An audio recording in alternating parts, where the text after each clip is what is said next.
দর্শক, অংশুমালে আয়োজিত লাইভ ক্ষণকালে আপনাদের স্বাগত।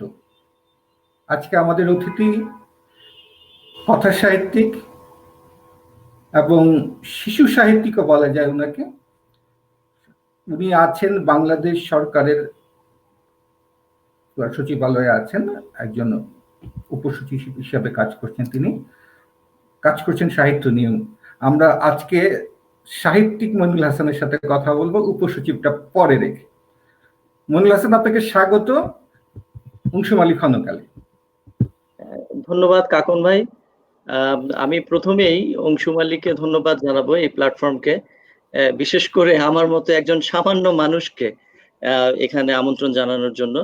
আর কাকন ভাই, আপনাকে ধন্যবাদ। আর বিশেষ করে আজকের এই লাইভ অনুষ্ঠানে, এই আয়োজনে আমার যারা দর্শক, পাঠক এবং যারা ধৈর্য ধরে এই আমাদের অনুষ্ঠানটি দেখবেন বা দেখার জন্য বসে আছেন, সবাইকে আমি স্বাগত জানাচ্ছি। সবাইকে শুভ সন্ধ্যা।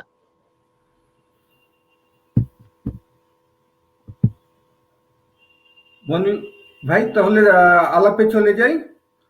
আমাদের দর্শকরা আসতে শুরু করেছেন, আমরাও ধীরে ধীরে আলাপটা প্রসার করতে শুরু করি। আলাপ চালনা আর কি যাকে বলে। কথা সাহিত্য শুরু করলেন ছড়া দিয়ে।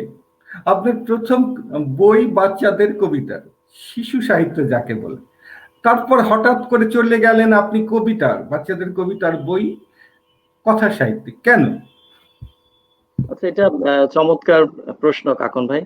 বিশেষ করে ছড়া ছড়া কবিতা কবিতা আসলে আমি মানে ছড়াটা তো কবিতারই একটা রূপ। তো কবিতা বিষয়টি প্রত্যেকেই আসলে শুরু করে তার যে কোনো লেখালেখিতে প্রথমেই শুরু করে আসলে কবিতা দিয়ে, বেশিরভাগ ক্ষেত্রেই তাই আমরা দেখি। তো কবিতার বিষয় আমি বলবো, আমি ক্লাস 8-এ যখন পড়ি তখনই আমি কবিতা লেখা শুরু করি, এবং সেটা একটা ভিন্ন ঘটনা। আমরা হয়তো আলাপে সেই বিষয়টি আসলে আমি সেভাবে বলবো। তো ছড়া আমি লিখি গত প্রায় 7-8 বছর ধরে, এবং এক সময় শিশু একাডেমিতে ফারুক নওয়াজ ভাই আছেন। আমি চাকুরি সূত্রে মাগুরায় শ্রীপুর উপজেলায় একসময় দায়িত্ব পালন করি। সেখানে প্রায় 1.5 বছরের উপরে আমি সেখানে দায়িত্ব পালন করি। তো তখন ছড়া লিখতে লিখতে এক সময় আমি আসলে সেভাবে ওই ছড়াগুলো কোথাও সেভাবে দিতাম না। তো একবার ফারুক নওয়াজ ভাইয়ের সাথে আলাপ হলো। উনি বললেন যে আপনি আমাদের শিশু পত্রিকার জন্য নিয়মিত কিছু ছড়া পাঠান। তো তখন আসলে আমি প্রচুর ছড়া লিখেছি। আমার প্রথম বইটি 2016-তে আসে, সেটাও ফুলকুড়ানি মেয়ে। কিন্তু সেখানে আসলে প্রকৃত অর্থে সেরকম ছড়া টরা ছিল না, মানে ছোটদের কবিতা, বাট ছড়া ছিল না। তা আমি ছড়া লিখি শিশু একাডেমির সেই শিশু পত্রিকায়, অনেক ছড়া আমার প্রকাশিত হয়েছে। তো একটি পর্যায়ে যেটি আপনি বললেন কাকন ভাই, যে এই কথা সাহিত্য কেন, 2015-তে আমি তখন মেহেরপুরে চাকরি সূত্রে সেখানে যাই এবং সেখানে ছিলাম। তো সেখানে একটি সময় সেলিনা হোসেন, বাংলাদেশের একজন বিশিষ্ট কথাশিল্পী, প্রখ্যাত কথা সাহিত্যিক সেলিনা আপা, ওনার সাথে দীর্ঘ আলাপ হলো আমার। সার্কিট হাউসে বসে বসে এটা সেটা বিভিন্ন গল্পের মধ্য দিয়ে যাচ্ছিলাম। তো আমার তখন সেই বইটি, ফুলকুরানি মেয়ে বইটি তখনও আসেনি। সেটার পাণ্ডুলিপি রেডি হচ্ছে, একদম কমপ্লিট। সেটা অনন্যা থেকে সেই বইটি প্রকাশিত হয়েছিল 2016-তে। তো সেই পাণ্ডুলিপিটি আমার কাছে রেডি ছিল। তা আমি সেটি সেলিনা আপাকে দেখালাম যে আপা, এরকম আমার একটি বই আসতে যাচ্ছে। তো এই এরকম। তা আমি সেলিনা আপার বেশ ভক্ত, আমার উনার অনেক বই আমি পড়েছি, এবং সেই মুহূর্তেই আমি উনার দিনকালের কাঠখড়ে এই বইটি পড়ছিলাম, খুলনা অঞ্চলের সুন্দরবনের কাহিনী নিয়ে লেখা। তা আপাও বেশ আপ্লুত হলেন যে ও, তুমি আমারই বই পড়ছো, ভালো। উনি শুভেচ্ছা টুভেচ্ছা লিখে দিলেন। তো একটি পর্যায়ে উনি বললেন, তারপরে আমাকে বললেন যে তুমি ছড়া বা কবিতা রেখে তুমি কথা সাহিত্য নিয়েও ভাবতে পারো। তা আমি বললাম, আপা মানে এটা তো আসলে খুব পরিশ্রমের কাজ। তো উনি আমাকে একটি বিদায়ের সময় উনি আমাকে একটি কথা বলেছিলেন।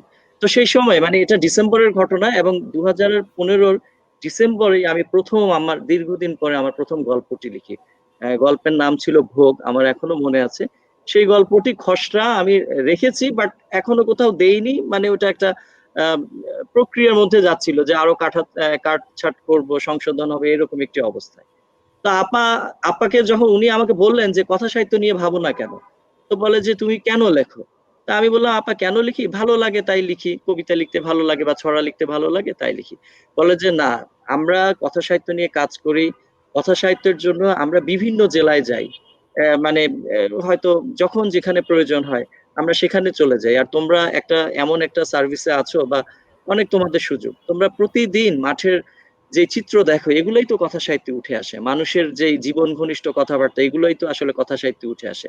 তুমি আসলে এই একটু ভাবতে পারো। তখন আমি বললাম, আপা আমি একটা কিন্তু গল্প লিখেছি, এটা আপনি যদি মানে পড়েন আমি আপনাকে সাথে দিয়ে দিই। তা আমি এই গল্পটা উনাকে দিলাম, দেওয়ার পরে উনি ঢাকায় গেলেন। ঢাকায় যে যশোর থেকে উনি উঠলেন, ঢাকায় বাসায় গেলেন। বাসা থেকে উনি 8:30 কি 9টায় আমাকে ফোন করলেন। ফোন করে বললেন যে তোমার গল্পটি আমি পড়েছি। প্রথম গল্প হিসেবে গল্পটি বেশ ভালো, গল্পের থিমটা ভালো, বা যা বলতে চেয়েছো ভালো, তবে একটু মেদ, মানে যেটা আমরা এখন বুঝি কিছুটা, যে হয়তো অনেক কথাবার্তা বেশি ছিল, মূল ঘটনায় ঢুকতে হয়তো বেশ কিছু অনেক বাক্য চলে গিয়েছে। তো এই আমি তারপরে আমার একটু ভালো লাগলো যে আপনার প্রেরণা, উনি অনুপ্রেরণামূলক যেসব কথাবার্তা বললেন, আমি ভাবলাম যে না আসলে প্রথম এই একটা দুটা করে, এবং 3 মাসের মধ্যে আমার প্রথম গল্পটি ছাপা অক্ষরে, যেটা আমরা অধীর আগ্রহে থাকি যে এটা আসলে বই মানে কোনো ম্যাগাজিন বা কিছুতে প্রকাশিত হলে অবশ্যই ভালো লাগবে। তো সেই ঘটনাটাও ঘটলো। তারপর থেকে একটা নেশার মতো একটা একটা করে গল্প লেখা শুরু হলো। এই আমার ছড়া বা কবিতা থেকে হঠাৎ করে চলে আসা হলো কথা সাহিত্যে। একটু কথায় যাই, এখানে এখানে মইনুল হাসানের একটা কথায় চলে এসেছে যে আপনি এই যে যেটা আপনি চাকুরি সূত্রে মানুষের সাথে মিশেন, সেখানে জীবন ঘনিষ্ঠ যে ব্যাপারগুলো, এগুলোই মূলত মানুষের যাবতীয় জীবনই সাহিত্য। এবং এটা অবশ্যই একটা বড় অনুষঙ্গ সাহিত্যের, যে মানুষের মূল অনুষঙ্গ বলা যায় যাপিত জীবন, বিশেষ করে কথা সাহিত্যের। তো সেক্ষেত্রে একজন আমলা এবং একজন সাহিত্যিক, একজন কথা সাহিত্যিক, আপনি তো জীবন ঘনিষ্ঠ অনেক কিছুই দেখেছেন, সব কি আপনি লিখতে পাচ্ছেন? আপনার এই চাকরির সাথে এটা কি কন্ট্রাডিক্ট করছে না, কোনো সময় কন্ট্রাস্টের রূপ নিচ্ছে না মনির ভাই? না, এখানে এইখানে বিষয়টা যদি এভাবে বলি, যে আপনি বললেন যে আমলা আর একটা হচ্ছে কথা সাহিত্যিক। আমলা হিসেবে চিন্তা করলে লেখালেখির ক্ষেত্রে আহ, কিছু ক্ষেত্রে যেমন আমি এভাবে যদি বলি, আমি আহ, দু একটি নিবন্ধ বা কোনো একটা আর্টিকেল বা কোনো কিছু নিয়ে লিখতে গেলে সেখানে হয়তো অনেক তথ্য দিতে গেলে বা অনেক সময় সেটা নিয়ে অন্যরা ভিন্নভাবে হয়তো ইন্টারপ্রেট করতে পারে, যে এটা এরকম হলো কেন বা এটা এরকম হলো না কেন, এরকম বিষয়। কিন্তু ফিকশন লেখায় একটা স্বাধীনতা আছে, আমলারা এক্ষেত্রে এই স্বাধীনতাটা ইচ্ছা মতো ভোগ করতে পারেন, কারণ ফিকশন হচ্ছে আপনি কথা সাহিত্য নিয়ে কাজ করবে, মানুষের জীবনের বিষয়গুলো তুলে আনবেন। তো সে কারণে আমি আসলে কলাম বা সেরকম কাজ করতে চাই না। মানে অনেক সময় আমাকে বলা হয়েছে না, সেরকম লিখতে গেলেও অবশ্য আপনার যদি কোনো বিষয় নিয়ে লিখতে যান, সেক্ষেত্রে আপনি আপনার দৃষ্টিভঙ্গিটাকে কতটা পজিটিভ ভাবে বা বিষয়টা ইতিবাচক ভাবে নিয়ে আসলেন, এটা একটা ফ্যাক্টর, এটা একটা বিষয়। কিন্তু অনেক ক্ষেত্রে যদি এটা ভিন্ন দিকে কেউ ডাইভার্ট করতে চায়, তাহলে আবার আমরা বিপদে পড়ে যেতে পারে। তো সেই ক্ষেত্রে আমি মনে করি যে কথা সাহিত্য এই দিক থেকে ভালো। এবং আমলার হিসেবে আমি এখন পর্যন্ত, আমি তো 5 বছর এখন নিয়মিত লিখছি, আমি আমলা হিসেবে এখনো বা একজন সরকারি কর্মচারী হিসেবে আমি সে ধরনের কোনো মানে সাংঘর্ষিক অবস্থার মধ্যে পড়িনি এখন। আহ, আরেকটা কথা এখানে ছিল যে কবিতার কথা বলতে, যে কবিতা তো লেখা হয়, তো কবিতার একটা বিশেষ মানে আহ, প্রেক্ষাপট থাকে একটা বয়সে, যখন কলেজের উঠায় বা ভার্সিটিতে যায়, সেই সময় একটা আবেগ থাকে। আপনি তো কবিতা লিখতেন, আপনার কবিতার লিখার মানে সেই সূত্রেই কিনা, আবেগ প্রসূত কোনো ব্যাপার থেকে কিনা? হ্যাঁ, এটা আমি ওই যে প্রথমে যেই কথাটা কবিতা ছড়া থেকে কেন কথা সাহিত্যে আসলাম, সেখানে যে প্রসঙ্গটা এড়িয়ে গেলাম, এড়িয়ে ঠিক না, আসলে আমি ওই মুহূর্তে বলতে চাইনি, সেটাই আমি মানে আপনার এই প্রশ্নটার সাথে আসলে সেটা খুব প্রাসঙ্গিক। আহ, আমি যখন আমি ক্যাডেট কলেজে পড়ালেখা করেছি, কাকুন ভাই আপনাকে বোধহয় আগেও বলেছি, আমি ক্যাডেট কলেজে পড়ালেখা করি, সেখানে 90 থেকে 96 এই সময়টায় আমি ছিলাম সেখানে। তা আমাদের সেখানে 21শে ফেব্রুয়ারি উপলক্ষে সবসময় দেয়াল পত্রিকার একটা প্রতিযোগিতা হতো। আহ, দেয়াল পত্রিকার প্রতিযোগিতা হতো সেখানে, আমরা নিজেরাই, আমরা যারা ক্যাডেট ছিলাম, আমরাই গল্প, প্রবন্ধ অথবা কবিতা ছড়া এই বিষয়গুলো লিখতাম, এবং এটার অলংকরণের যে ব্যাপারগুলো ছিল, সাজসজ্জা, সব আমরা নিজেরাই করতাম। তো সেখানে একবার, এবং ওই অনুষ্ঠানটা 21শে ফেব্রুয়ারিতে আমরা ভোরবেলা প্রভাত ফেরিতে যেতাম খালি পায়ে, এই শহীদ মিনারে সেখানে ফুল দিয়ে, তারপরে এসে তারপরে যখন একটু আলো হতো বেলা হওয়ার পরে 21শে ফেব্রুয়ারি অন্যান্য প্রোগ্রামগুলো ছিল। দেয়াল পত্রিকার কাজ শেষ করে ওইখানে কিছু সাংস্কৃতিক অনুষ্ঠান হতো এবং সেখানে স্বরচিত কবিতা পাঠ এরকম একটি ব্যাপার থাকতো। তা আমি যখন এটা 93 এর ঘটনা, আমার এখনো স্পষ্ট আমি মনে করতে পারি 93 থেকে, তখন আমি বোধহয় ক্লাস 9-এ। তো সে সময় 18ই ফেব্রুয়ারি, তার আগে ওই মানে তার 2-3 দিন আগে 21শে ফেব্রুয়ারির আগে আমাদের মোটামুটি সপ্তাহখানেক আগে থেকেই আমরা ওই দেয়াল পত্রিকার ওই আর্ট পেপার নিয়ে ওই কাজগুলো শুরু করে দেই এবং এটার মধ্যে একটা কম্পিটিশন থাকে। বিভিন্ন হল, যেটা আমরা ওখানে হাউস বলি, হাউসগুলোর মধ্যে কম্পিটিশন থাকে, প্রথম দ্বিতীয় তৃতীয় এরকম ব্যাপারগুলো থাকে। তো সেখানে এই কাজের সময় আমি তখন যেই শ্রেণীতে পড়তাম, আমার 2 বছরের সিনিয়র এক বড় ভাই, উনি ওই সময় চমৎকার কবিতা লিখতেন এবং উনার হাতের লেখা কবিতা সব আমরা ভীষণ ভক্ত ছিলাম সেই ভাইয়ের। তো উনি হঠাৎ করে, উনারই পড়ার কথা, আমরা জানি যে রাজীব নামে, ওই রাজীব ভাই, আমরা বলতাম যে উনি কবিতা পড়বেন। আমরা, এবং উনি বাংলায় প্রচন্ড ভালো ছিল এবং আমরা যে সময় পড়ালেখা করেছি সেই সময় তো এই জিপিএ এর যুগ ছিল না, তখন লেটার মার্কস স্ট্যান্ড করা এই ব্যাপারগুলো ছিল। তো উনি বাংলায়ও খুব ভালো ছিল এবং আমরা উনার নোট পাবার জন্য আমরা অধীর আগ্রহে থাকতাম যে কবে রাজীব ভাইয়ের নোট পাবো, এরকম একটা ব্যাপার। তো উনারই পড়ার কথা ছিল হচ্ছে সেই স্বরচিত কবিতা। উনি কি একটি কারণে হঠাৎ করে 18 তারিখের বোধহয় 1-2 দিন আগে উনি হসপিটালাইজড হলেন, হসপিটালে ভর্তি হলেন। তা আমার যিনি স্যার ছিলেন, তখন আমি আসলে ওই আমাদের এমনি যেই প্রতি বাৎসরিক যে ম্যাগাজিন গুলো হতো, ওইখানে এমনি আনারি কবিতা, ওগুলো কোনো কবিতার মতো সব কবিতা টবিতা লিখি। পরে ওই স্যার এসে আমাকে বলেন, এই তুই একটা 21শে ফেব্রুয়ারি নিয়ে একটা কবিতা লিখবি এবং সেটা তোকে পড়তে হবে। আমি তো মানে আকাশ থেকে পড়ার মতো, বলে কি, পুরো কলেজের সামনে আমি কবিতা পড়বো, কবিতা লিখবো, আবার সেই কবিতা পড়বো, এত মানে এত দুঃসাধ্য কাজ।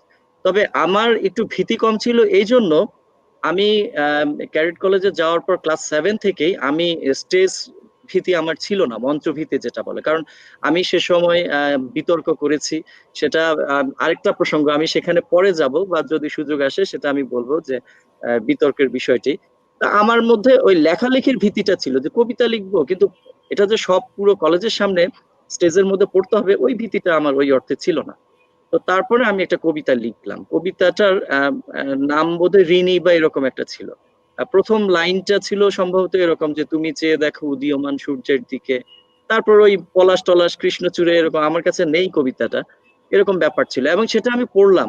21 তারিখ আসলো, 21 তারিখে পড়লাম, সবাই এত প্রশংসা করলো, আমার বন্ধুরা, যে আরে খুব ভালো হয়েছে, এই সেই হাবিজাবি অনেক কিছু প্রশংসা করার পরে আমার মনে হলো যে না, আমি ভালো লিখি। কিন্তু ওই যে আবেগের যে বিষয়টি বললেন, কবিতা আসলে আমি এখনো, আমি যেমন আমি অফিসে যাই, সচিবালয়ে যাই বা ইয়েতে, আমার বাসা হচ্ছে উত্তরা, উত্তরা থেকে সচিবালয়ে যেতে আমার সকালে 1-1.5 ঘন্টার বেশি সময় লাগে।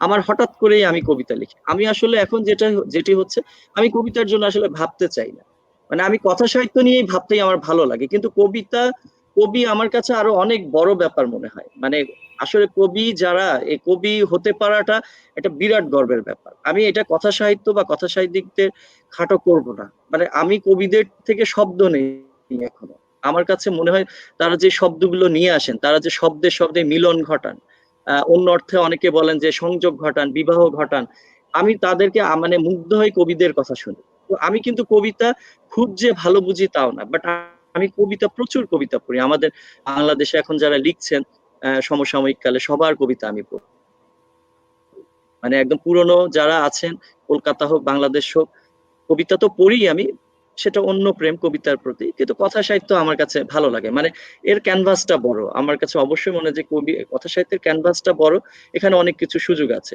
ওই আবেগের বশে কবিতা, আমি যেমন সেদিন আমি আমার ডায়েরিতে পুরনো আমার সেই ছাত্র জীবন, মানে ইউনিভার্সিটিতে ফার্স্ট ইয়ারে যখন গেলাম, সেই সময় একটা প্রেমের কবিতা খুঁজে পেলাম, এটা কোথাও দেইনি। মানে এখন খুব বালখিল্য, মানে একটা ওরকম মনে হয় যে কি কবিতা লিখলাম। সেটা প্রায় আজ থেকে আপনার প্রায় 23-24 বছর আগের কথা। সেই এই কবিতা আমি জায়গায় প্রশ্ন করি, এই জায়গায় প্রশ্ন করি, আবেগের ব্যাপারটা কি এই প্রেমের সাথে সংযুক্ত কিনা? হ্যাঁ, হ্যাঁ কৈশোর হ্যাঁ হ্যাঁ, প্রেম, এটা না, সেটাই আর কি। কবিতা আমার কাছে, আমার কবিতা আসে আসলে বিশেষ করে বিরহ বেদনা এরকম থেকে। প্রেম তো অবশ্যই, আবেগের তো বিভিন্ন ধরন, সেটা হচ্ছে আপনার প্রেমের ক্ষেত্রেও হতে পারে, বিরহ বেদনা। আমার কবিতা আসে, আমি বোধহয় একটু, যখন একটু এই নিঃসঙ্গ থাকি, একটু খারাপ অবস্থায় থাকি, ওই সময় আমার কবিতা আসে। এটা আমার কাছে, আমার ক্ষেত্রে এরকম হয়, সবার ক্ষেত্রে এরকম নাও হতে পারে। বিষাদ মূলত একটা শক্তি, মইনুল ভাই। হ্যাঁ, লেখকের অবশ্যই জন্য বিষাদ। বিষাদের একটা শক্তি। হ্যাঁ, হ্যাঁ, অবশ্যই। এটা সব ক্ষেত্রেই। আর ধ্বংস থেকে সৃষ্টি আর কি, বিষাদটা ধ্বংসেরই রূপ, এবং বিষাদ ধ্বংসেরই সেই রূপ। অর্থে সৃষ্টির, হ্যাঁ সৃষ্টিরও রূপ।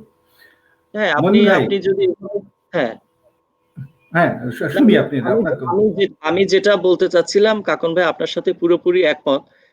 মানে মুদ্রার এপিঠ ওপিঠ যদি বলি, বা ধ্বংস, মানে কালো, আলো অন্ধকার দুটা তো একসাথে পরস্পর। এটাকে আলোকে বাদ দিয়ে আপনি যেমন আহ, অন্ধকারকে কল্পনা করতে পারবেন না, অন্ধকার আছে বলেই তো আলোর উপস্থিতি আমরা হুম, টের পাই। তো সেটাই আর দুটা কি। আসলে একেবারে পারস্পরিক। মনির ভাই, পড়াশোনা করেছেন লোক প্রশাসন, তারপরে সাহিত্যে আসা। এই আসার পিছনে, আমি তো এতক্ষণ শুনলাম সাহিত্যের কথা শুনলাম, কিন্তু আসার পেছনে পারিবারিক ভাবে কোনো অনুপ্রেরণা ছিল কিনা, যে পরিবার থেকে, অনেকেই পরিবার থেকে বেসটা গড়ে উঠে পরিবার থেকে, এরকম কোনো কিছু ছিল কিনা মনির ভাই? আচ্ছা, মানে এখানে আসলে আমি এভাবে বলবো যে আমাদের ফ্যামিলিতে সেরকম সাহিত্যিক বা এই অঙ্গনের মানুষ নাই, তবে পড়ালেখার ঝোঁক প্রত্যেকের। মানে প্রত্যেকের বলতে, আমার ছোটবেলায় আমার ঢাকায় জন্ম, এবং আমি পুরোপুরি শহরের একজন মানুষ। ঢাকার তেজগাঁয়ে হচ্ছে আমার জন্ম। তো এখানে আমি ছোটবেলা থেকেই দেখতাম আমার বাবা প্রচুর বই পড়তেন। হ্যাঁ, অনেক ইংরেজি বইও আমি দেখেছি সেই সময়। আমার মা, উনি এখন বয়স হয়ে গিয়েছে প্রায় 65 এর বেশি, এখন ওইভাবে পড়েন না, কিন্তু সেই সময় উনাদের সেই সময় আম্মার হাতে দেখেছি আপনার ফাল্গুনী মুখোপাধ্যায় বা রোমেনা আফাজ, তারপর এই ধরনের যারা সেই সময়কার আহ, পুরনো যারা ছিলেন, এবং উনি প্রচুর বেগম পত্রিকা রাখা হতো আমাদের বাসায়, উনি সেখান থেকে পড়তেন। তো যে কারণে ওই একটা আবহ ছিল। আমার বোনের প্রচন্ড নেশা, মানে বই, আমার বাসায় 2 আলমারি ভর্তি বই এই সময়। তো এখনকার যারা প্রজন্ম তারা একটু বই টই কম পড়েন, বা পড়লেও হয়তো অন্য আহ, তারা হয়তো ওই কিন্ডেল বা যেই ইয়েগুলো আছে সেখানে তারা বইগুলো পড়ে। কিন্তু বই একটা, মানে মলাটবদ্ধ একটা বই নিয়ে পড়ার জন্য যে অনুপ্রেরণা, আমার মা এখনো আমাকে বলেন যে প্রথম উনি অবাক হয়ে যান আমি যখন একটা লেখা ছাপা হয়, একটা ম্যাগাজিন নিয়ে আসি যে এখানে আমার লেখা ছাপা হলো। উনি সেই প্রশ্নটাই মিলাতে পারেন না যে এটা তোর লেখা, কিভাবে যোগাযোগ হলো ওদের সাথে। তারপরে ওরা নিল এই লেখাটা, ছাপালো, এই গল্পটা ছাপালো বা এই কবিতাটা এখানে আসলো। বিশেষ করে পত্রিকার পাতায় যখন আসলে উনি তো এত আপ্লুত হয়ে যায়, কারণ মানে মানে বিষয়টা মনে হয় একটা অবিশ্বাস্য ব্যাপার যে আমার ছেলের লেখা এখানে আসছে। এরকম একটা ব্যাপার উনি মনে করেন যে ছাপা হরফে, কালো হরফে এটা বইয়ের মধ্য দিয়ে চলে আসলো, যেটা ইয়ে। আর নিজের বই প্রকাশ করার বিষয় প্রথমবার, সেটা তো আসলেই অন্যরকম একটা ব্যাপার। মানে আমার আসলে ওই অর্থে আমার প্রকাশ করার ইচ্ছে ছিল না। প্রথম বইটা যেটা ফুলকুরআনি মেয়ে, ওখানে আমি এখনো বলি যে ওখানে সব কবিতা, এটা সেলিনা আপাও বলছিলেন, ওনাকে আমি বইটা যখন দেই উনিও বলছিলেন যে এখানে তোমার বেশ কিছু কবিতা হয়তো আহ আহ, মানে আপনার 10 বছরের বাচ্চার জন্য প্রযোজ্য, কোনোটা হয়তো আবার কলেজের বাচ্চার জন্য, মানে কবিতাগুলো একই শ্রেণীর হয়নি, এটা আমিও বুঝি। তো তারপর প্রথম বই, কিন্তু আমার বই ছাপাতে হবে এরকম একটা ব্যাপার আমার। আম, খুব ঘনিষ্ঠ আমার এক কাজিন, সে আবার প্রচুর প্রবন্ধের বই পড়ে, সে আমাকে রীতিমতো বই ছাপাবে।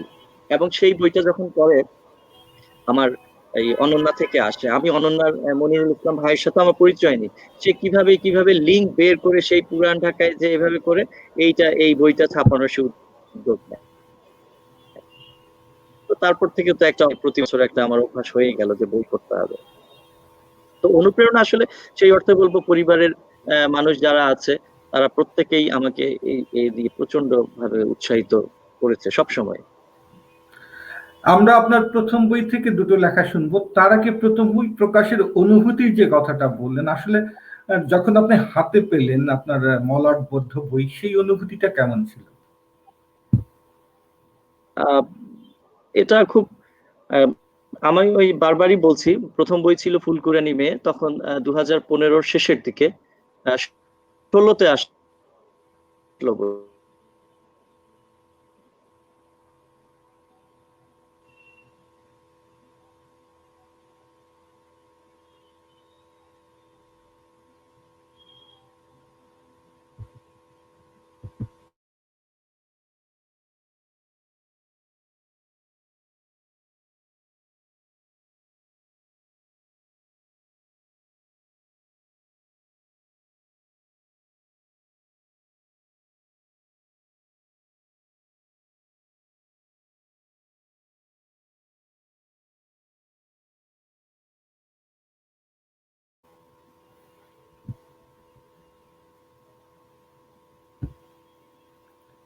হ্যালো,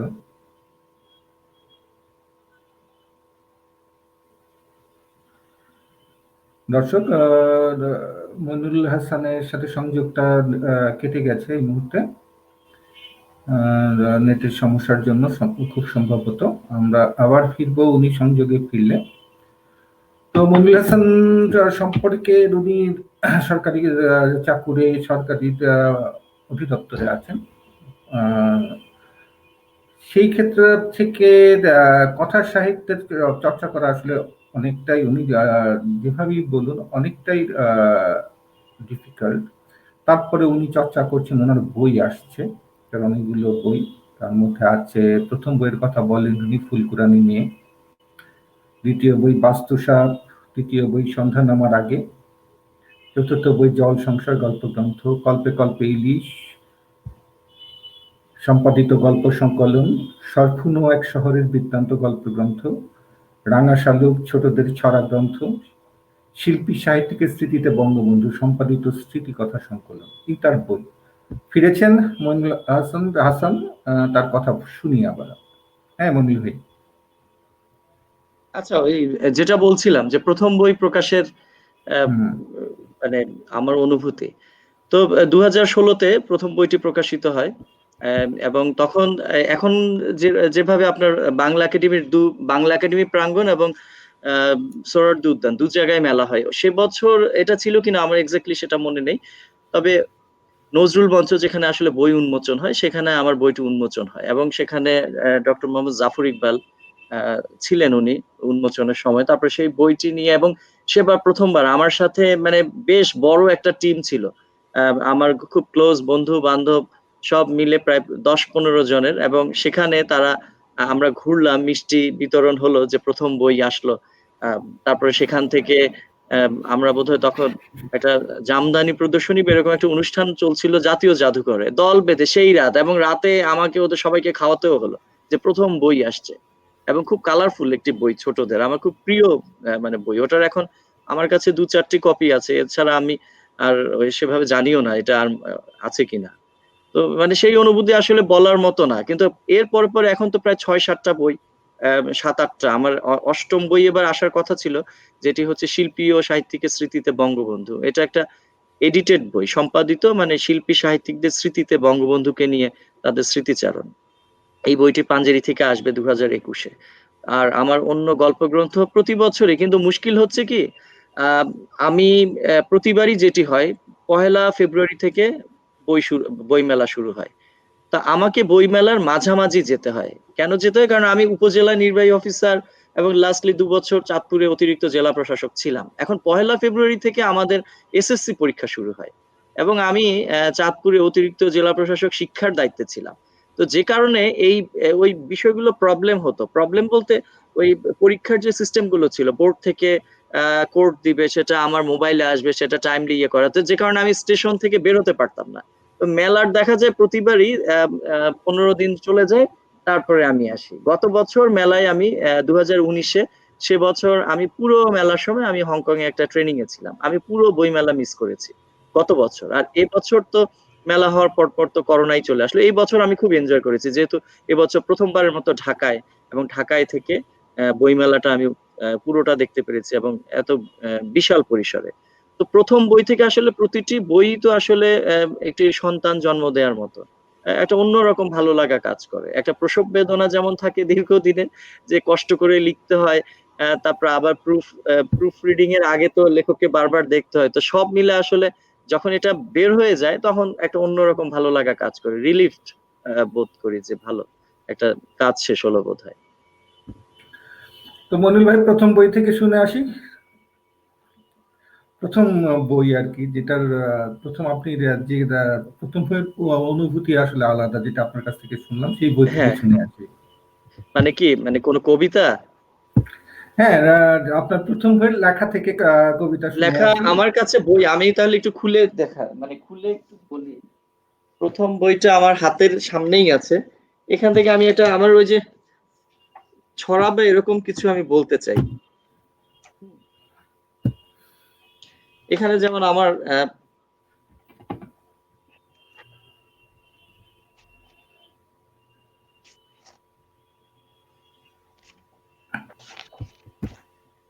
আচ্ছা, আমি এখানে আমি একটা কবিতা পড়ছি প্রথম বইয়ে। এই কবিতাটা ইন্টারেস্টিং। এই কবিতাটা আমি 2013-তে 2012 থেকে 13 এক বছর আমি ইংল্যান্ডে ছিলাম। তো সেই ইংল্যান্ডে বসে একটি কবিতাই লিখেছি, সেটা হচ্ছে গিরিবাজ। কারণ সেখানে আমরা বাংলাদেশে প্রচুর কাক দেখি আমাদের পাখির মধ্যে। তো সেখানে আমি প্রচুর কবুতর দেখতাম। এই কবুতর আমার জানলায় এসে বসে থাকতো। তখন আমি এই কবিতাটি লিখি সেখানে। কবিতার নাম হচ্ছে গিরিবাজ। ছাই সাদা রং মেখে তুই গিরিবাজ, উড়ে যাস দূর মেঘে, নেই কোনো কাজ, নেই যেন কাজ। হারাবি না কখনোই আজ রাগ বাজি, চোখে মুখে দুষ্টুমি শুধু ডিগবাজি। নিজ ঘর ছেড়ে কেন মন হেথা হোথা, একবার হারালেই পাবো আমি কোথা। সযতনে সকালে রোজ তাই ভাবি, তোর পায়ে চিঠি বাঁধা বন্ধুকে দিবি। কথা মোর বাতাসেতে হবে কানাকানি, ভালোবাসা নীলাকাশে হবে জানাজানি। উড়ে আয় গিরিবাজ চুপ করে হেথা, বসে আছি একা একা কব কত কথা। উড়ে আয় চুরি করে আমি আছি তোর, বধূ মোর হেথা নেই তুই বধূ মোর। কবিয়াল সৌম্য তাই ভাবে রোজ, উড়ে এসে গিরিবাজ পাবে তার খোঁজ।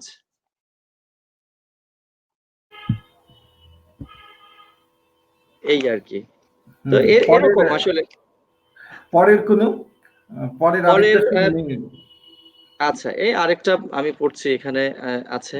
দূরের আহ্বান। অন্ধ আজি মনের সকল চোখ, বন্ধ বুঝি প্রাণের সকল দ্বার।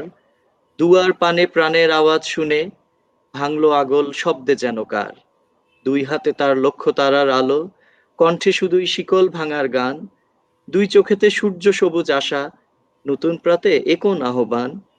আধার টুটে আসলো প্রভাত যবে, পূবের কোণে ফুটলো সোনার রবি। সোনার আলো মাখবো সারা গায়ে, মুখর হবে সরব হবে সবই। এই তো মনি ভাই, মানে এই যে দুটো কবিতা, একটা প্রথমটা ছড়া আঙ্গিকের লেখা এবং পরেরটা কবিতা, এই দুটোর মধ্যে কিন্তু বিষয় বৈচিত্র্য আছে। আপনি দেখেন, আপনি যে লেখাটা যেভাবে শুরু করলেন ছড়া ঢঙে, অনেকটা শিশুতোষ ভাবে, কিন্তু পরে উঠে এলো আরেকটা জায়গায়, যে তারুণ্যের জায়গায় উঠে এলো। আবার দ্বিতীয় লেখাটায় চলে আসলো আপনার দেশপ্রেম বা অন্যান্য কিছু। এই যে যে মানে বৈচিত্র্য, আহ, সেই সময়টায় প্রথম বইয়ে এত বৈচিত্র্য কেন ছিল? বিভিন্ন সেই সময়টায় তো আসলে একটা দিক থাকার কথা, ধরেন যে সময়টা ছিলেন এটা আবেগ কাজ করার কথা অন্যদিকে, কিন্তু আপনার বিষয় বৈচিত্র্য বোঝা যাচ্ছে অনেকগুলো। কি কারণে সেটা?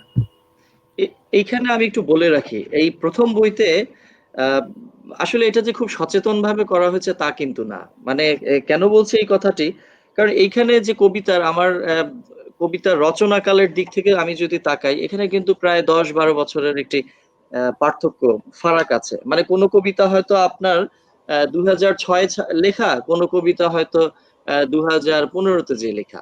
এই পার্থক্যের জন্য সে কারণে আমার মনে হয় কিছু কবিতা অপরিপক্ক সেরকম না, আর কিছু কবিতা হয়তো এখানে খুঁজলে হয়তো ভাষাগত অনেক ত্রুটি পাওয়া যাবে। কিন্তু আমি সেই ত্রুটির ঊর্ধ্বে যে আমি এটাকে মানে আমার একেবারে পছন্দের শীর্ষে রাখতে চাই। কারণ ওই যে সময়কালের জন্যই আসলে হয়তো এই লেখাগুলো পার্থক্য হয়েছে।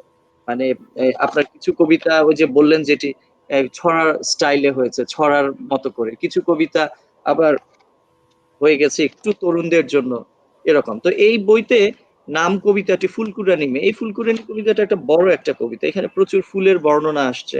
তো এরকম আর কি, মানে বিষয় বৈচিত্র্য গুলো এমনি আসছে, যেহেতু 40টার উপরে বোধহয় এখানে কবিতার সংখ্যা।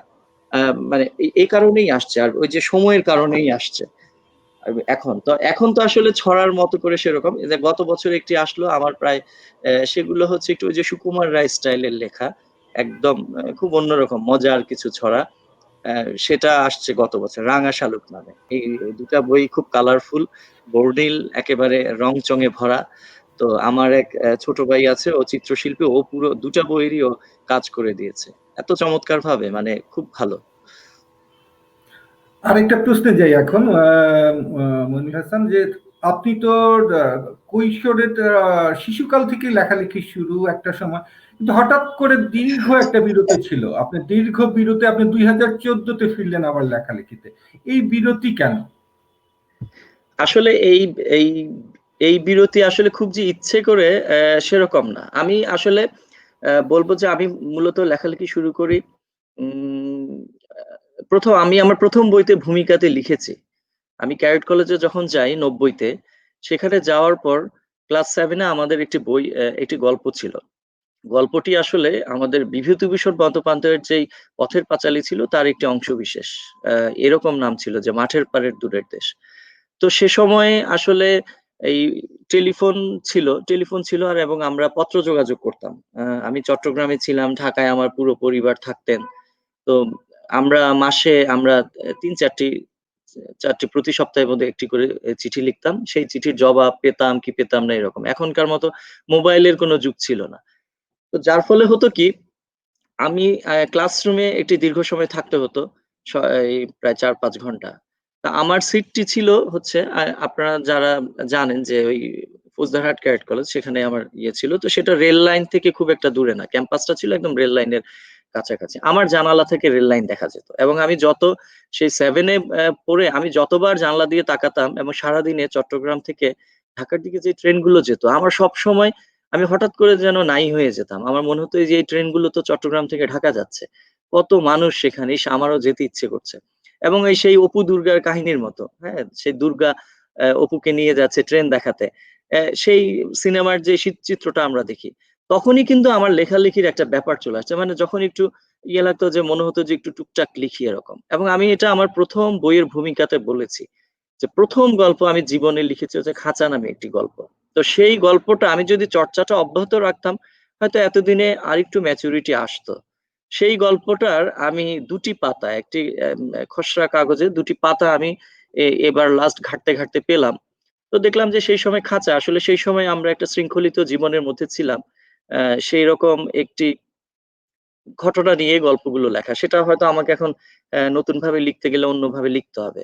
তো তারপর আমি ইন্টারমিডিয়েটে উঠার পর এই এইচএসসি তে আমি একবার খুব অসুস্থ হলাম, ঢাকা সিএমএইচ এ ছিলাম। তখন এই সিএমএইচ এ ১২ দিন ছিলাম। এই ১২ দিন থেকে এই সিএমএইচ এর সিটে বসে আমি ২ টি গল্প লিখে ফেলেছি। এগুলো কখনো আলোর মুখ দেখেনি। এই রোমান্টিক গল্প, ওই বয়সে যেটা হয় আরকি।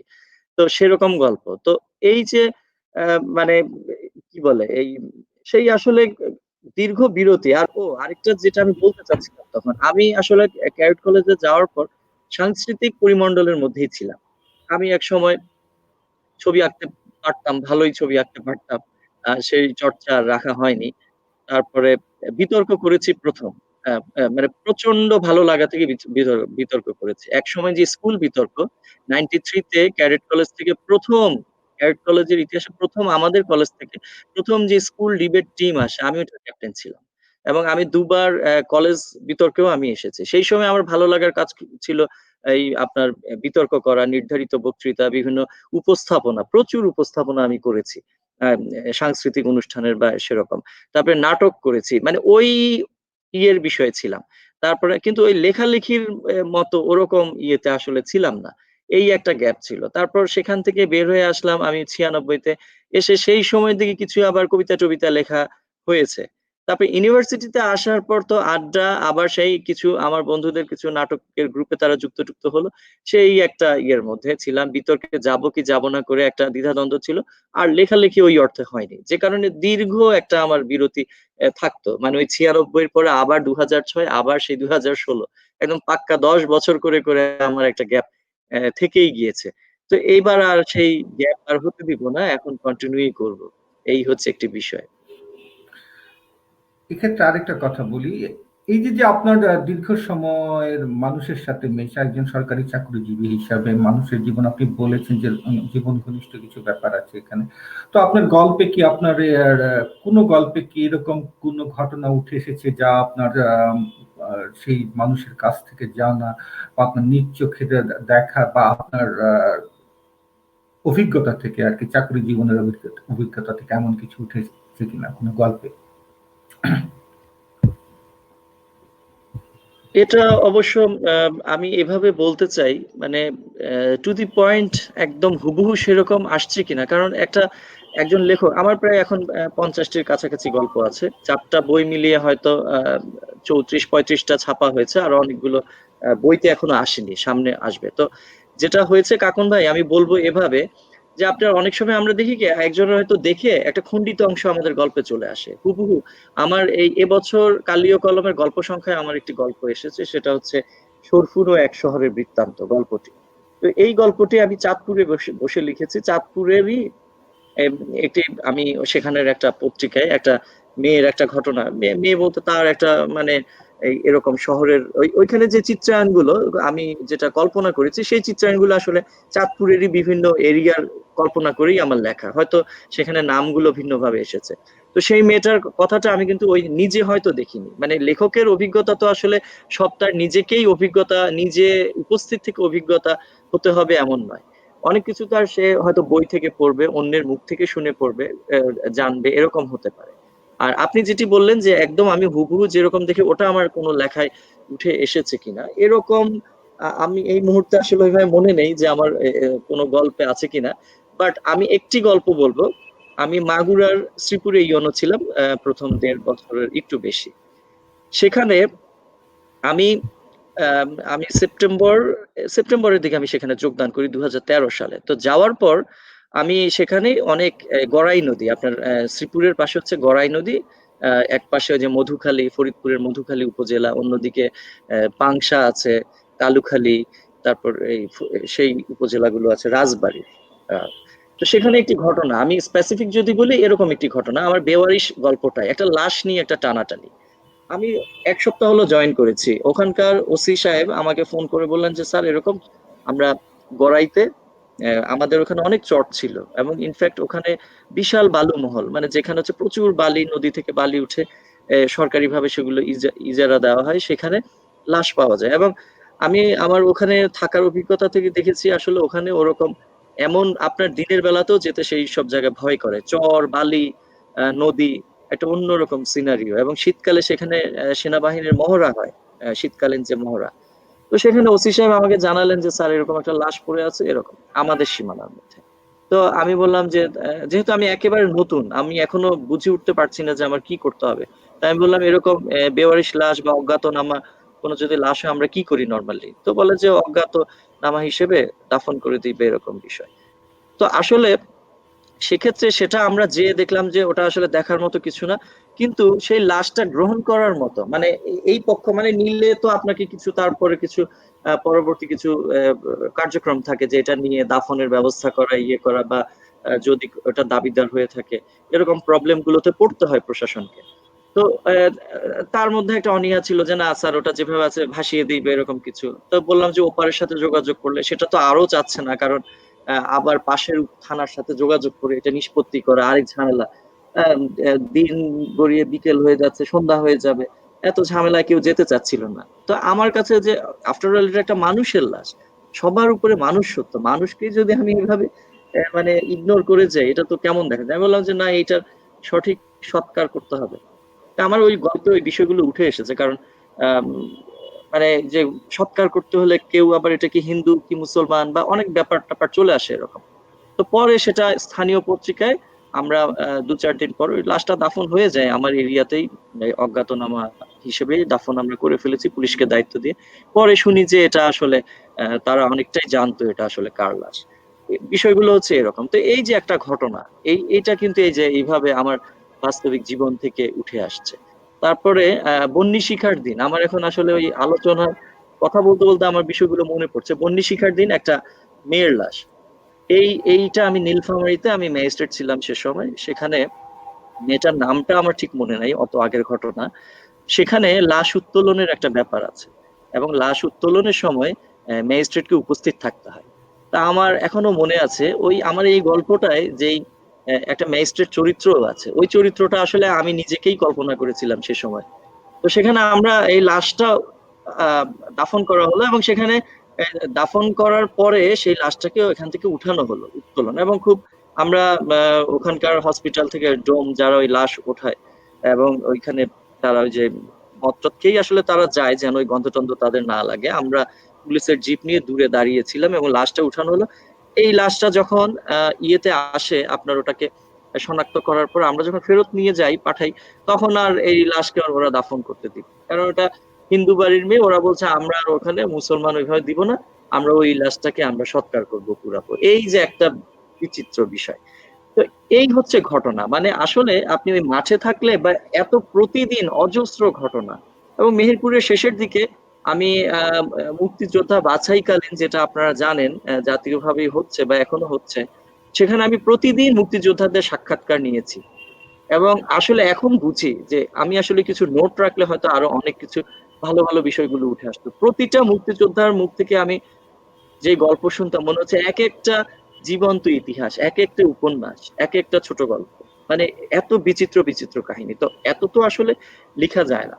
তো এখন যেমন শহরে আসার প্রেক্ষিতে আমার গ্রাম, আমার গল্পগুলোতে আসলে সেই ধুলি মাটির মানুষের গন্ধ মিলিয়ে যে মানুষগুলোর গল্প উঠে এসেছে এখন শহরে থেকে। আর আমি তো আসলে পুরোপুরি শহরেরই মানুষ, আমার জন্ম এখানে, আমি জানি নাগরিক যে বিষয়গুলো থাকে এখন আমার লেখা গল্পগুলোতে নাগরিক বিষয়গুলো উঠে আসছে।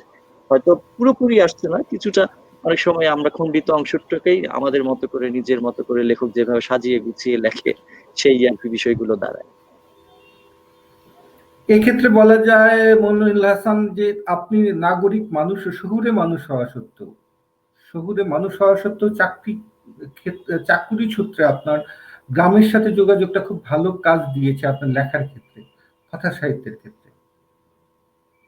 হ্যাঁ, এটা আমি বলবো, এটা বলবো, কারণ হচ্ছে আমাকে অনেকেই প্রশ্ন করে যে তুমি অনেক এখনকার আমার সমকালীন যারা লিখে, এই সময় তরুণ যারা লিখে, তারাও বলে যে মইনুল ভাই আপনি তো জন্ম এখানে, আপনি তো।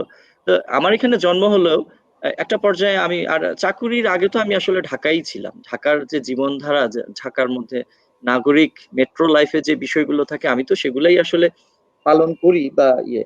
তারপর গ্রাম আমাকে টানে, আমি পুরোপুরি গ্রামের ছেলে। কখনোই সেরকম হয়নি যে নদীতে দাপিয়ে বেড়ানো, পুকুরে গোসল করা, গাছে উঠে লাফানো বা এই যে বিষয়গুলো, এভাবে হয়তো করিনি। কিন্তু আপনার ওই ক্ষেতে থেকে বাদাম তুললে, সেইগুলো আমি ছোটবেলায় দেখেছি যে ক্ষেতে বাদাম তুললে সেই শুকনো বাদাম শুকানোর পর যে বাদামের ভেতর ঝুমঝুমির মতো শব্দ বাজে, বা এই বিষয়গুলো হয়তো আমি লেখায় নিয়ে আসতে চাই বা নিয়ে আসার চেষ্টা করি। বিষয়টা হচ্ছে ওরকম। তো এই মানে তারা বলে যে আপনি এত ভেতরের মানে গ্রামের কথাগুলো কোথায় পান। তো এটা আসলে নিজের মতো করে মানে এটা কল্পনা করা, অথবা সেই উপলব্ধিতে পৌঁছানো, উপলব্ধিতে পৌঁছাতে পারলে লেখক যে কোনো জায়গায় থেকে যে কোনো ভাবেই অভিজ্ঞতা সঞ্চয় করে নিতে পারে, আমি এটা বিশ্বাস করি। উপলব্ধির এই জায়গা থেকে আপনার রাঙা শালুক বইটাতে আসি, ছোটদের ছড়া গ্রন্থ। এই যে ছোটদের প্রতি একটা মানে এটা কি কি বলবো, আকর্ষণ বলবো, দায়িত্ব বলবো, না ভালোবাসা বলবো, কেন এটা? আহ, আকর্ষণ, দায়িত্ব, ভালোবাসা, তিনটা শব্দ। তা আমি প্রথমে বলবো ভালোবাসা, কারণ হচ্ছে আমি প্রথমে ভাবতাম যে শিশুদের জন্য লেখা কিন্তু প্রচন্ড কঠিন। মানে ছোটদের আমার বাংলা একাডেমির যে ধান শালিকের দেশ পত্রিকা, এখান থেকে আমার একটি বা দুটি গল্প বোধহয় এসেছে। কিন্তু ছোটদের জন্য গল্প লেখা আসলেই টাফ। আর ছড়া হয়তো আমি লিখেছি অনেক।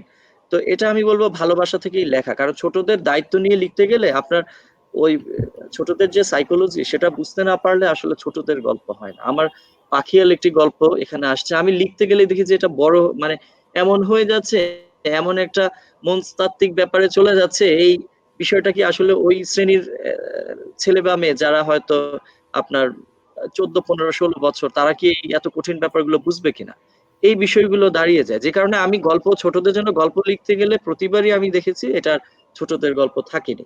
তো সেক্ষেত্রে ছড়াটা হচ্ছে সেফ, ছড়াটা এক বসায় থেকে ছোটদের মতো করে লিখে দেওয়া যায়। তো রাঙা শালুকের যে ছড়াগুলো এসেছে সেগুলো অনেকটা ওই আমার বন্ধুরা বলে আর কি, যেগুলো সুকুমারীয় স্টাইলে, মানে খুব অল্প কথার মধ্যে খুব সুন্দর আর কি, ছন্দ মিলিয়ে যে ছড়া লেখা সেরকম ভাবে এসছে আর কি ওখানে। শুনে আসি রাঙা শালুক থেকে, মনিরুল হাসান। আচ্ছা, রাঙা শালুক, আমি একটু বইটা, আমি তাহলে একটু বইটা হাতে নেই কাকন ভাই। অবশ্যই অবশ্যই, হ্যাঁ। আচ্ছা, এটা এটারও খুব চমৎকার আহ, প্রচ্ছদ। আচ্ছা বইটা আমি দেখি, আমরা যে, প্রচ্ছদটা দেখি। আচ্ছা এই যে প্রচ্ছদটা, বইটা খুব এই, রাঙা শালুক, এটা হুম, এটাও সেই আমার সেই ছোট ভাই, চারুকলার ছাত্র। এখন ছাত্র নেই, সে পুরোপুরি এখন চিত্রশিল্পী। এখানে আমি আচ্ছা আমি একটি আমার পছন্দের একটি ছড়া পেয়ে গেলাম, সেটা হচ্ছে বাজিকর। নদীর ধারে পূব আকাশে সিঁদুর রঙের আলোয় হেসে উঠল রাঙা রবি রাজি কর। ডুগডুগিটা বাজিয়ে দিয়ে মস্ত ঝোলার বোঁচকা নিয়ে সেথায় এসে বসলো বাজিকর। পাগড়ি মাথায় খালি পায়ে শতেক তালির কুর্তা গায়ে হঠাৎ দেখে আজব ঠেকে বড়, না জানি না কোন সে নেশায়, চারদিকে তার লোক জুটে যায়, গোল বাঁধিয়ে সবাই হলো জড়ো, কাঁধে নিয়ে মস্ত মাদল, আওয়াজ শুনে এলো বাদল, আসলো আরো রায়ের ঠাকুর ঝি, জুটলো কিছু উটকো ছেলে, চোখ দুখানায় অবাক খেলে, ধরলো গিয়ে দেখতে সে মর্জি, একটা কিছু মন্ত্র পড়ে বিছিয়ে দিল মাঠের পরে, ঝোলায় রাখা ময়লা কাপড়টা, তুড়ি মেরে শূন্যের ওপর আনলো দুটো হলুদ পাপড়, হাওয়ায় ফুঁকে দিল চাপড়টা, নরখুলির ভেতর থেকে অমনি সময় উঠলো ডেকে, দুটো চড়ুই একটা যে টুনটুনি, কানা একটা পয়সা আছে, ধুলার উপর ডিবের নিচে, বাজলো সেও যেমন ঝুনঝুনি, ছেঁড়া একটা পুঁতির মালা, হেতাল লাঠি মাটির থালা, নলচে ভাঙা ছিল কাঠের হুকা, দেখলো সবাই চোখটা খুলে, দুপুর রোদে কাজটা ভুলে, বাজিকরের ভোজবাজির এই ধোঁকা।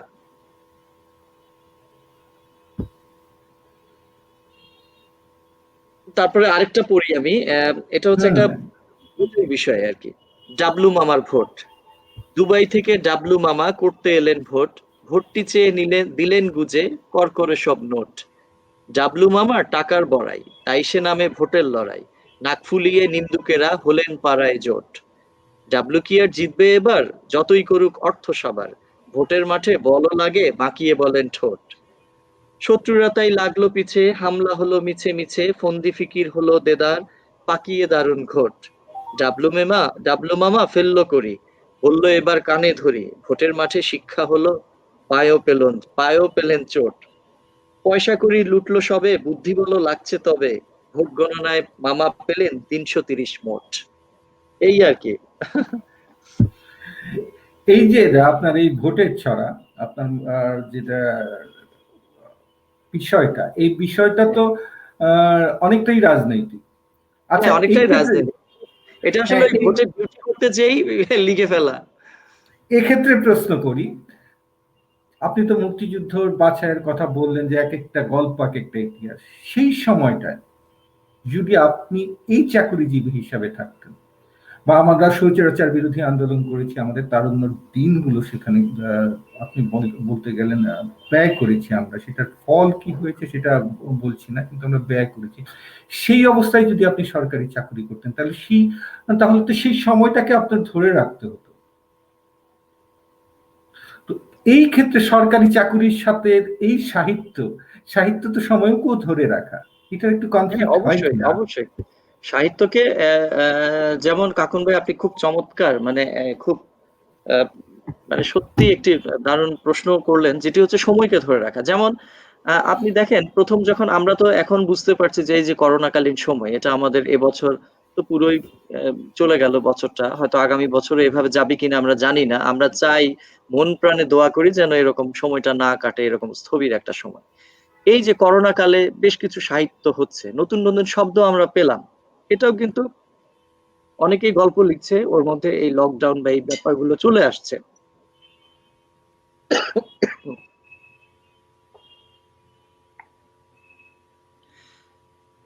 তো সেরকম যদি আপনি মুক্তিযুদ্ধ বলেন বা সেই ৫২ ভাষা আন্দোলন, সেই সময় যারা দায়িত্বে ছিলেন তারাও কিন্তু এই একইভাবে সময়টা ধরে রেখেছেন। বিশেষ করে আমি মেহেরপুরে ছিলাম, সে সময় সেখানে এই যুদ্ধের সময়, মুক্তিযুদ্ধের সময় যিনি ছিলেন, তিনিও কিন্তু তার এই বিভিন্ন, আমরা এখনো তার সম্পর্কে জানি যে তখন এসডিও ছিলেন তৌফিক এলাহি চৌধুরী, উনিও কিন্তু সেরকম ভাবে ওই সময়টা ধরে রেখেছিলেন। এখন সেই সময় যদি আমরা থাকতাম, আমরা হয়তো সেরকম ভাবেই বিষয়গুলোকে অ্যাড্রেস করে নিতাম।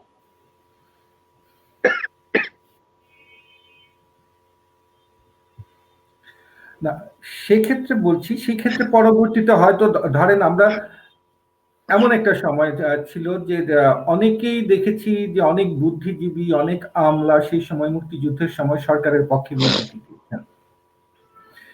আমরা যদি আজকে স্বাধীন না হতাম, তাহলে যদি সেই পরিস্থিতিতে যারা বিপক্ষে ছিলেন, সেই সময় স্বাধীনতার পক্ষে ছিলেন, পাকিস্তানিদের বিপক্ষে ছিলেন, তাদের তো পরিণতিটা অন্যরকম হতো। তো সেই চিন্তা করে অনেকেই সময়কে ধরে রাখতে চান না। আপনি কি মনে করেন যে এই যে আপনি সাহিত্যে যারা কাজ করছেন, সে যে ক্ষেত্রেই হোক, সে আমলা হোক বা সে সাংবাদিকতা করুক বা যে কোনো যে জায়গাতেই করুক, যে যার পেশায় যাই থাকুক সময়টা ধরে রাখা উচিত? অবশ্যই, আমি অবশ্যই মনে করি যে সময়টা ধরে রাখা উচিত। কারণ হচ্ছে, মানে আমি খুব ছোট একটা উদাহরণ দেই এভাবে। আমি চাঁদপুরে ২ বছর ছিলাম। তো চাঁদপুরে ২ বছর সে সময় একজন জেলা প্রশাসক ছিলেন। উনি খুব ব্র্যান্ডিং নিয়ে কাজ করেছেন, ইলিশ নিয়ে। এবং এটা আমাদের খুব ভালো একটা উদ্যোগ। সারা বাংলাদেশে আপনার আ ব্র্যান্ড বুক হলো ইলিশের উপর। সেই চাঁদপুর তারা ব্র্যান্ডিং করলো ইলিশকে দিয়ে। তখন আমি যখন ওখানে যোগদান করলাম, আমার জেলা প্রশাসক দেখলেন যে এডিসি হিসেবে সে তো তার রুটিন কাজগুলো করবে। কিন্তু তাকে দিয়ে আমি স্পেশাল কি কাজটা আদায় করে নিব। যেটা দিয়ে এটা সারা জীবনের জন্য থাকবে, মিউজিয়ামে থাকবে এরকম। তো চাঁদপুরে একটি ওদের জেলা প্রশাসনের একটা মিউজিয়ামও আছে। সেখানে উনি আমাকে একটি বললেন যে জেলা একটা একটা অ্যা বই করতে হবে, সেটা হচ্ছে ইলিশ বিষয়ক। মানে ইলিশের উপর দু বাংলা মিলে কি ধরনের কাজ হয়েছে। এখন আপনি দেখেন, আমি এটাকে আর বড় পরিসরে নিলাম না। মুক্তিযুদ্ধ, ভাষা আন্দোলন, আরো বড় বড় যেই আমাদের ঐতিহাসিক গুরুত্বপূর্ণ ইভেন্ট গুলো আছে সেদিকে নিলাম না, ছোট্ট ঘটনা। তার মানে ওই সময়টায় চাঁদপুরে যে ইলিশ বিষয়ক যে কাজগুলো হলো, এবং এটাকে স্মরণ করে ধরার জন্য উনি ভাবলেন যে এটাও যে একটা আলাদা প্রপঞ্চ হতে পারে, যে ইলিশ বিষয়ক সাহিত্য।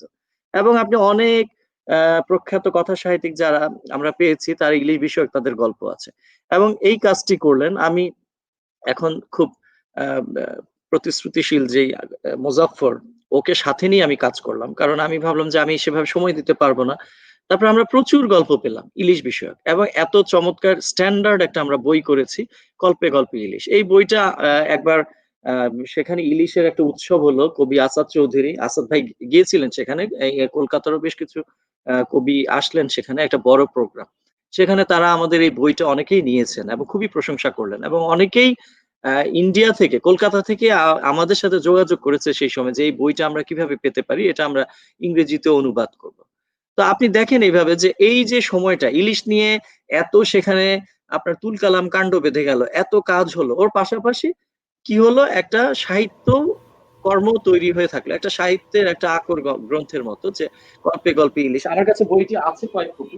যেমন এই বইটা কিন্তু অনেকেই জানে না। মূর্ধন্য থেকে এই বইটি প্রকাশিত হয়েছে। চমৎকার একটি বই। রয়্যাল সাইজের ইয়েতে এই বইটি। তো এই বইটা কিন্তু কলকাতায় অনেক কপি আমার কাছ থেকে নিয়েছে জেলা প্রশাসনের থেকে। এখনো এই মূর্ধন্যতে এই বইটি পাওয়া যাবে। চমৎকার একটি বই। এবং অনেকের এখানে গুলজারের গল্প আছে। অসম, আসামের কবি, অসমীয়া কি একজন লেখক, নামটা বোধহয় কুঞ্জমোহন সিংহ বা এরকম। উনাদের অনেকেরই কিন্তু এরকম গল্প আছে। তো এরকম বিষয় আরকি। তা আমি মনে করি মুক্তিযুদ্ধের সময়, সেই সময় যারা ছিলেন তারা যদি বিপক্ষে থাকতেন, সেটা তো ইতিহাসে আর কেউ রাখতো না। কারণ আম আ যেহেতু বাংলাদেশ মহান মুক্তিযুদ্ধের মাধ্যমে আমরা স্বাধীনতা অর্জন করেছি, সেই সময় যারা ছিলেন তাদের সেই সময়ের যদি নোট বইও থাকে, অথবা তাদের তারা যেই বিষয়গুলো লিখে রেখেছেন, এগুলো দিয়েও এখন কিন্তু গবেষণা হয়ে অনেক লেখা আসতে পারে, নতুন করে অনেক গবেষণা হতে পারে।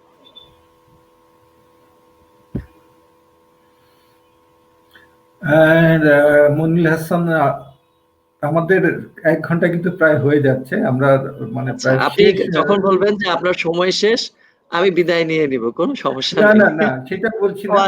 দেখেন আমাদের আচ্ছা, কিন্তু গল্প করতে করতে সময়টা চলে গিয়েছে চলে, ইতিমধ্যে। হ্যাঁ চলে। আমাদের সাথে যারা আছেন তাদের কথা বলে নিয়ে একটু, সুদীপ ঘোষাল আছেন আমাদের সাথে, তপন মুখার্জি শুনছি ভালো লাগছে বলছেন। মোহাম্মদ ফরিদ হাসান আপনাকে বলছেন বিহঙ্গ বালক গল্পটি আছে আপনার বাস্তবের দেখা ছেলেটিকে নিয়ে। ও আচ্ছা, আচ্ছা। হ্যাঁ, এখন মনে পড়লো। হ্যাঁ। হ্যাঁ, এটা আমি চাঁদপুরে থেকে একটা আমি আ এটা আমার এখন মনে পড়েছে, বিহঙ্গ বালক। এটার গল্পটা আমি একটু বলি। সেটা হচ্ছে আ একটি ছেলে, এই চাঁদপুরে, ওর বয়স ১৫-১৬, এই গল্পের মধ্যেই আছে। এই ছেলেটি আ প্রতিদিনই দেখা করতে আসতো। এখন আমি আসলে এই যারা শ্রবণ প্রতিবন্ধী বা বাক প্রতিবন্ধী, ওদের ভাষা তো আমি ওইভাবে বুঝতে পারি না। ও বলতো, আমি সব কথায় হা, হা করতাম। তাকে আকার ইঙ্গিতে যদ্দূর পারতাম বোঝানোর চেষ্টা করতাম। সেই ছেলেটিকে মাথায় রেখে আমি বিহঙ্গ বালক, মানে সে উড়ে, উড়ে বেড়ায়। তো নামটা হয়তো আমি আমার মতো দিয়েছি। বাট আমার পুরো গল্পে কিন্তু সেই ছেলেটার একটা চিত্র ছিল। এই গল্পটায়। ফরিদকে আমি ধন্যবাদ জানাই এই অনুষ্ঠানের মাধ্যমে, বা যেহেতু ও আমাকে মনে করিয়ে দিয়েছে এই বিষয়টি। আর চাঁদপুরের আমি আমার এই যে গত বছর যে গল্প গ্রন্থটি এসেছিল, জল সংসার। চাঁদপুরে যে আমি চাঁদপুরের কথা না বললেই না, মানে মেহেরপুরের মানুষ দাবি করে যে আমার কথা বলে যে মইনুল ভাই আমাদের এখানে এসে তার দ্বিতীয় জন্ম হয়েছে লেখালেখির ক্ষেত্রে, এটা আর ছাড়বো না আমি বলেছি। তবে এটাকে যদি পুরোপুরি বিকাশ যদি বলি, এত চমৎকার একটি পরিবেশ আমি চাঁদপুরে পেয়েছি।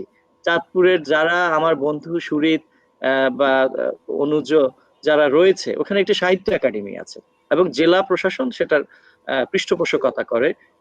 আর এই অনুষ্ঠানের মাধ্যমে যারা শুনছেন, আমি সবাইকে বলবো আপনারা সুযোগ পেলে চাঁদপুরে বেরিয়ে আসবেন। সেখানে প্রচুর অনেক সংগঠন আছে, অনেক সাহিত্য মঞ্চ আছে যারা প্রতি বছরই আয়োজন করে, এবং সেখানে জেলা প্রশাসনের উদ্যোগে কিন্তু আমরা একবার জেলা প্রশাসক পাণ্ডুলিপি পুরস্কার ঘোষণা করেছি আমি যাওয়ার পর, এবং সেটা করোনা না থাকলে এবছরও এই এই বিষয়টা আসতো, এবং সেই সময় আমরা মননশীল এবং সৃজনশীল দুটি ক্ষেত্রে আমরা এই পুরস্কারটি দিয়েছি। তো এটা একটা বিষয়। চাঁদপুরে সেই আহ, সাহিত্য সম্মেলন হয় চাঁদপুরে। চাঁদপুর অনেক, আমি মনে করি যে সাহিত্যের এই কাজগুলোর ক্ষেত্রে চাঁদপুর অনেক এগিয়ে। এবং আমি মেহেরপুর থেকে যখন চাঁদপুরে যাই, মেহেরপুরে মোজাফফর হোসেন, রফিকুর রশিদ, শাশ্বত নিপ্পন, এরকম অনেক লেখক আছেন। তারা আমাকে, এই যে ধূমকেতু দা আছেন ওখানে, ধূমকেতু ভাই, অনেকেই আছেন, তারা বলেছেন যে আপনি চাঁদপুরে যাচ্ছেন আপনার হতাশ হতে হবে না, কারণ চাঁদপুরেও কিন্তু সাহিত্য এই যে চর্চা করার ক্ষেত্রে আপনি দারুণ পরিবেশ পাবেন, এবং সেটা সত্যি হয়েছে। আমার 2 বছর সময় চমৎকার ভাবে কেটেছে চাঁদপুরে। এটি একটা মানে মনে রাখার মতো জীবনে। হ্যাঁ, শাশ্বত নিপন বুধা আমাদের সাথেও আছেন। আমরা কিন্তু শুনছি, যদিও নেট বিরক্ত করছে। হ্যাঁ, নেটের একটু সমস্যা ছিল শাশ্বত নিপন আমাদের, এটা আচ্ছা। আমাদের হাতের বাইরে করার কিছু নেই। আছেন সাথে সুদীপ ঘোষাল,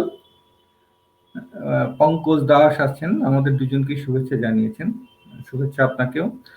আমরা শুনছি মইনুল হাসানের কথা, কথা সাহিত্যিক এবং সরকারি চাকরিজীবী উপসচিব। তো আমাদের সময় প্রায় শেষ মুহূর্তে, আমরা এই মুহূর্তে। তো মইনুল হাসান, আপনার কোনো শেষ লেখা যদি আমরা একটু শুনে নিই, আমরা মানে শেষ সময়ে শেষ লেখা হিসাবে শুনে নেই যদি। না, শেষ লেখা বলতে আমি লেখা আমার এখানে তো গল্প গ্রন্থগুলো আছে, গল্পগুলো ওইভাবে বলতে চাই না আমি।